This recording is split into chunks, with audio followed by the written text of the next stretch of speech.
citizens, and thanks for tuning in to Nindie Nation episode 200. I'm Jeff, and today we're doing something a bit different. Over 5 years and 200 episodes, Nindie Nation has covered more than 5,000 indie games. And in that time, it's been my pleasure to help you find games that'll keep your Joy-Cons synced. However, that means a lot of great games have slipped through the cracks. Whether they just missed our annual top 10 lists or simply deserve more attention, these are the indie games we're focusing on today, and most of them are pretty cheap. So open up Deku Deals to track some prices, get your eShop wish lists ready, like, subscribe, sit back, and let's dive right in. These are 10 Nindies for the Nintendo Switch that nobody seems to talk about.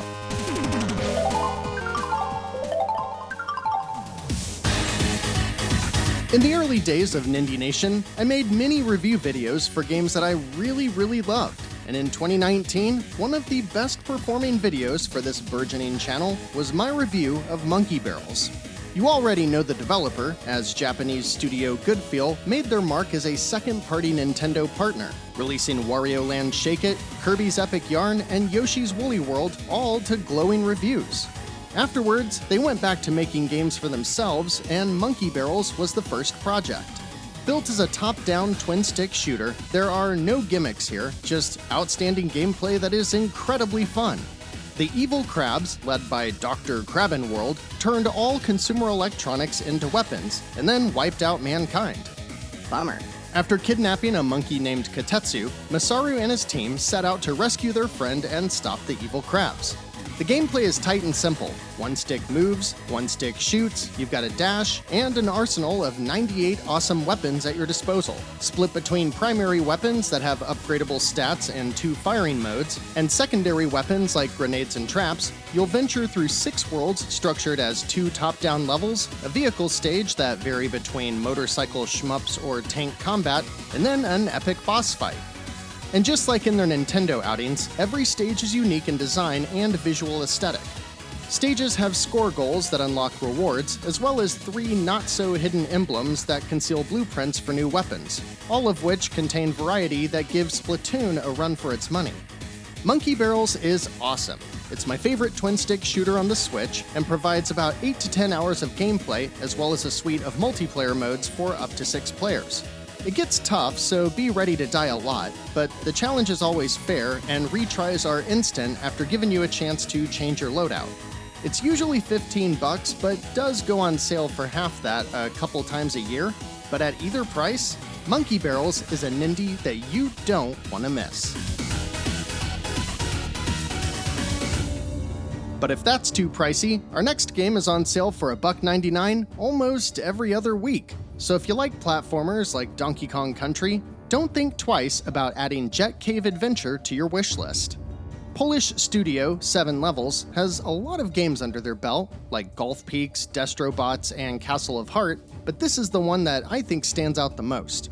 You play as Cave, a caveman chief who was banished by his tribe after accidentally calling an alien species down to the planet. When he stumbles upon one of their crashed ships, he gains a jetpack and some other abilities that make him the only chance they have to save the tribe. And off you go on a stage-based, side-scrolling action-adventure.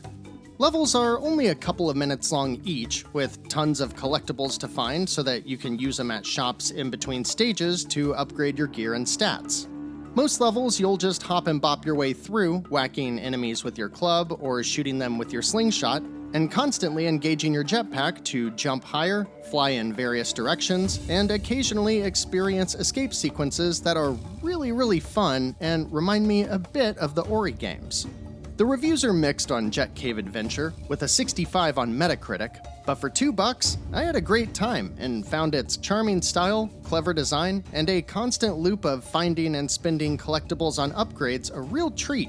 Because if you struggle in a level, you can always lower the difficulty or just grind out currency in an earlier stage to get that upgrade.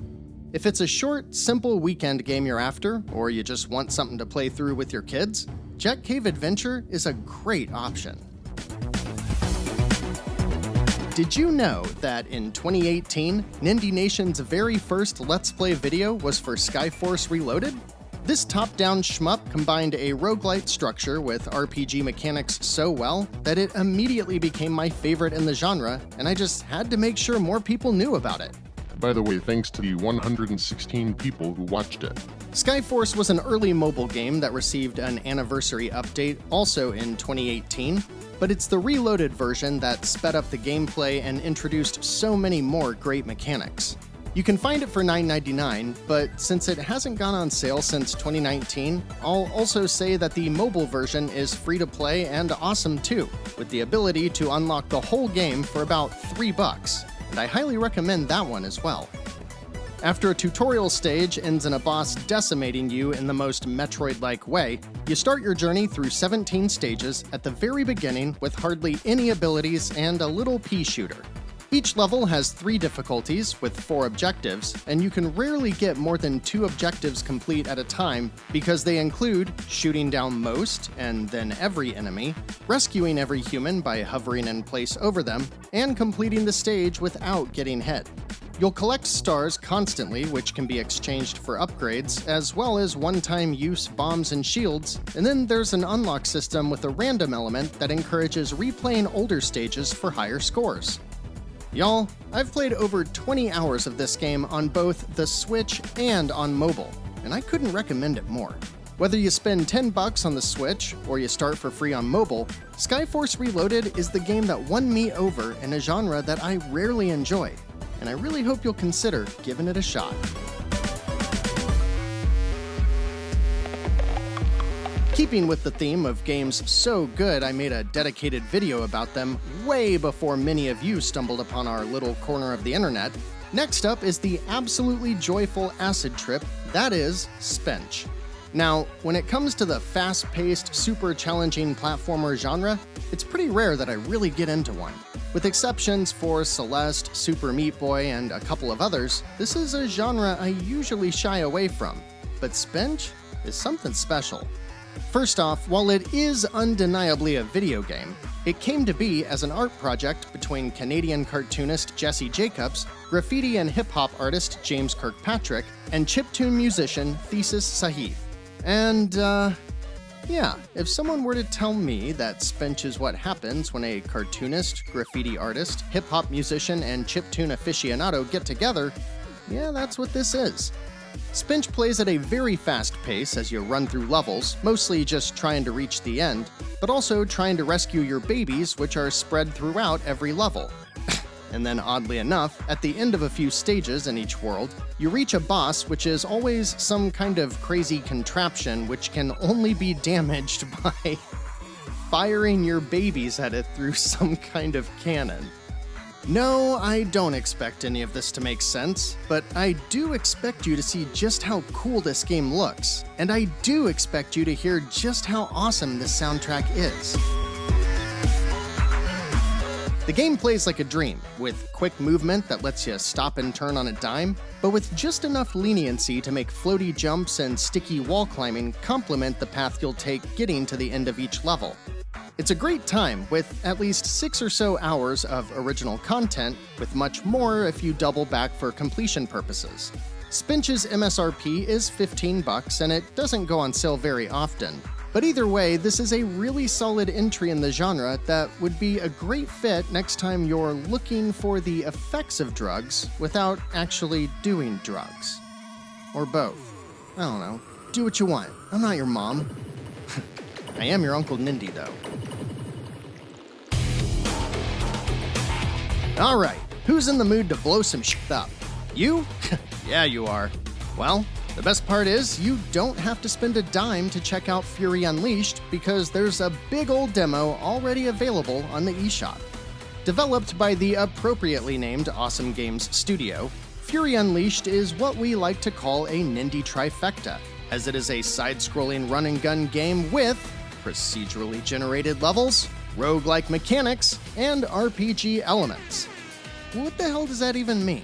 John Kowalski is a comic book artist facing writer's block, who gets pulled inside the very comics he's creating. To get out, you must fight your way through worlds that riff off of the very best of cheesy 80s action movies, like Predator, Aliens, and Terminator. The biomes stay consistent, but every attempt to reach the final boss has randomized levels that play like a mix between Contra and Metroid, with open-ended levels that move at a very quick pace. In addition to a gazillion weapons that feature melee, pistols, shotguns, machine guns, lasers, flamethrowers, and just about every other weapon James Cameron could dream up, it's the locomotion of the game that I find so much fun. You get double jumps and air dashes and all of that kind of stuff, but also you get this instant downward stomp that is super powerful and, with the right precision, will allow you to blow through multiple screens at a time without ever touching the ground. And there's even an achievement for doing that.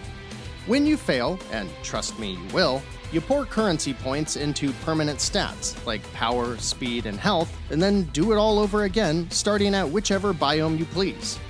It also includes a boss rush mode, and should you decide to try the higher difficulties, you can take your progress with you, but there is a pure roguelike permadeath mode if you want the ultimate challenge. Throw in 2-player co-op and a handful of guest appearances from other indie games, and Fury Unleashed is worth every penny of its $20 asking price. But if you wait for just a few days, it goes on sale almost every other week for just $3.99. So go get you some.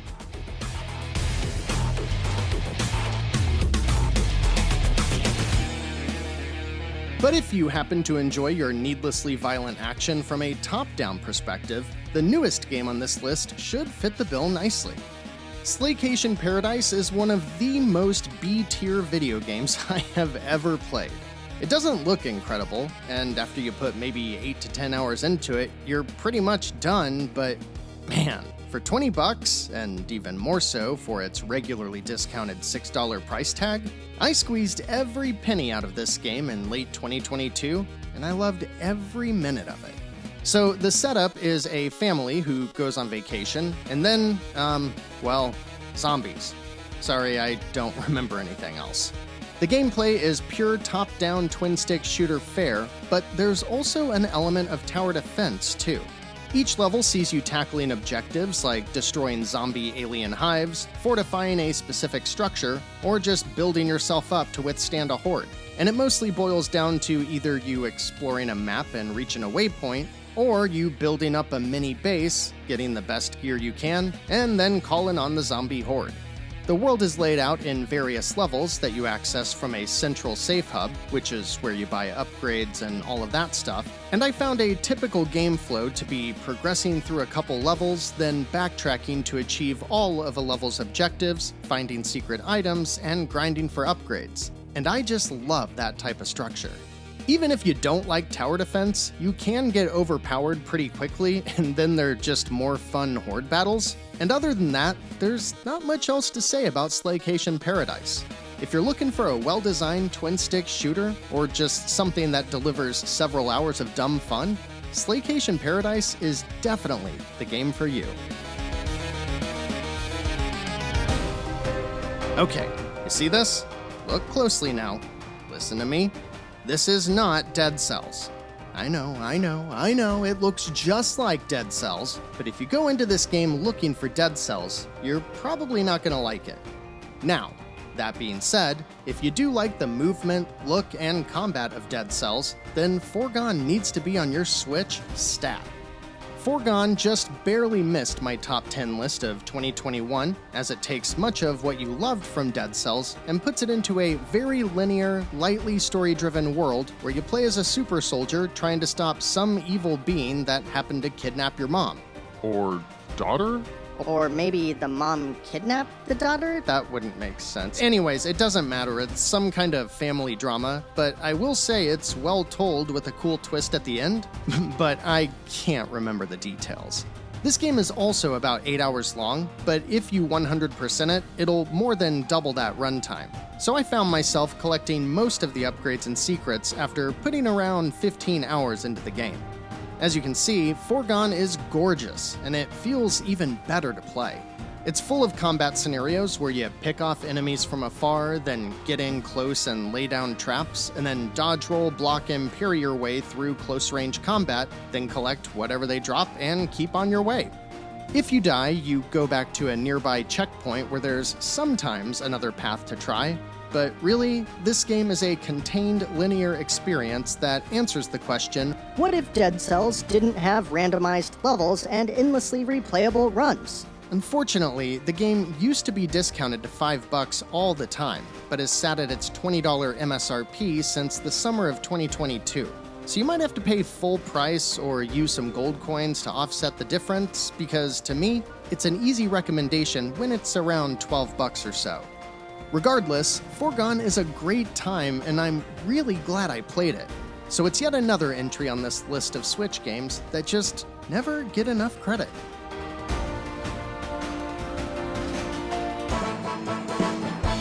However, Mech's Termination Force seems to go on sale every other week, sometimes for $2, sometimes for $5, and either price is absolutely worth it. This game, developed by Bertel Horberg, is only a few hours long, but the way it combines run-and-gun combat with massive, puzzle-based bosses is unique and an absolute blast. If I'm being reductive here, and you've got a broad knowledge of gaming, I'd say the game is like a cartoony blend of Contra and Shadow of the Colossus. You've got a main hub where you buy upgrades and select missions, then you're thrust into a boss battle that only lasts a few minutes, but are tough, multi-staged, and super satisfying to defeat. For example, the boss featured in all of the trailers and box art has a section where you dodge projectiles before it slams its arm down. You run up the arm, destroying weak points along the way so that it stays stunned, until you reach various weak points on its head, taking them out one by one until the towering robot collapses. Bosses also have objectives for defeating them in specific or faster ways, and many of those challenges are meant for you to revisit after finding new gear or weapons. Originally released in 2019 during the early days of the Switch, this game is perfect for on-the-go pick-up-and-play action, as you can dip in for 10 minutes or get sucked in for hours and still have a great time. Not only a game that doesn't get enough credit, Mech's Termination Force is polished, fun, and just different enough that it's one of only a few games that I think everyone should consider trying.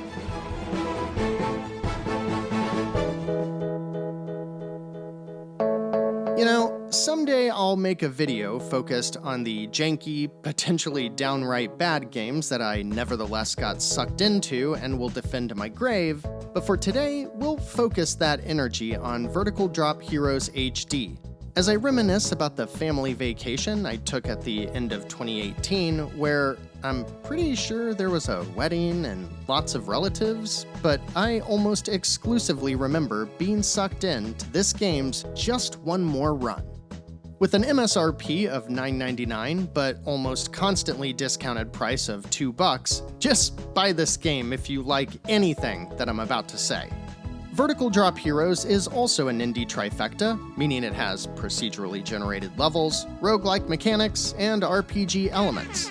And really, if you're familiar with Rogue Legacy, it's a lot like that game, but instead of moving sideways through Metroid-like areas, each time you pick a stage, you start at the top and need to work your way down to the bottom.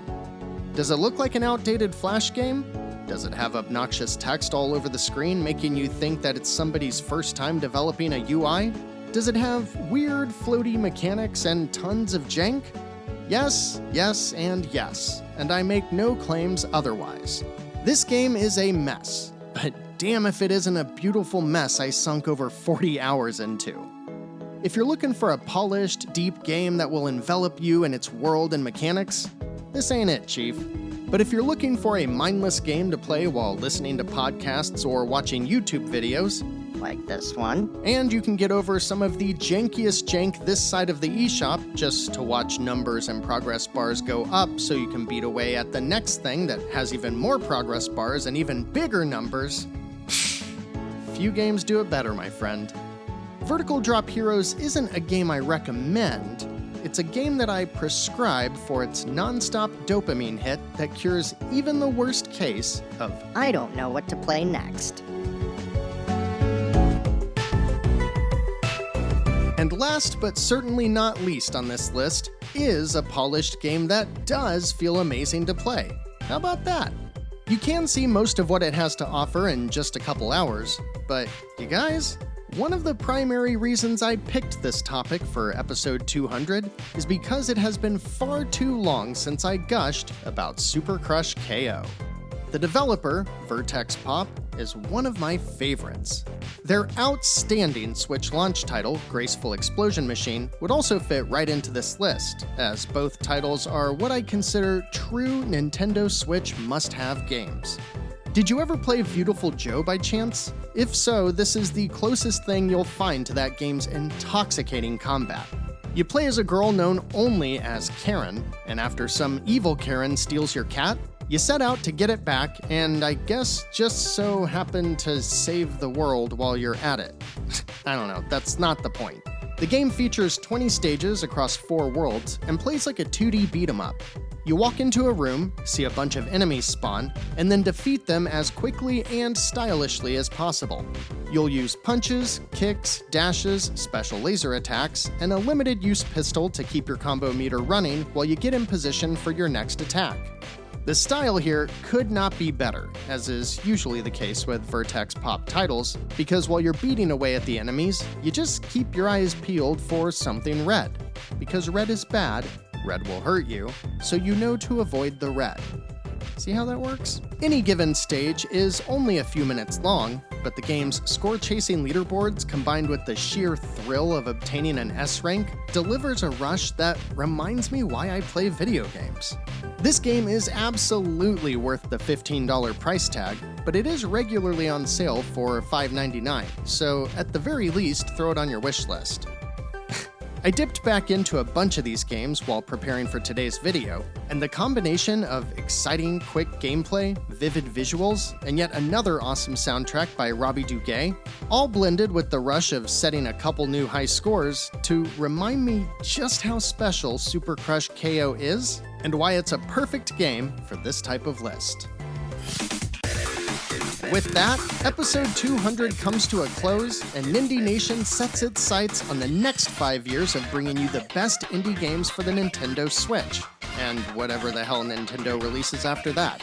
If you enjoyed this video, please click the like button and subscribe to see our weekly updates covering the best new releases each and every Wednesday.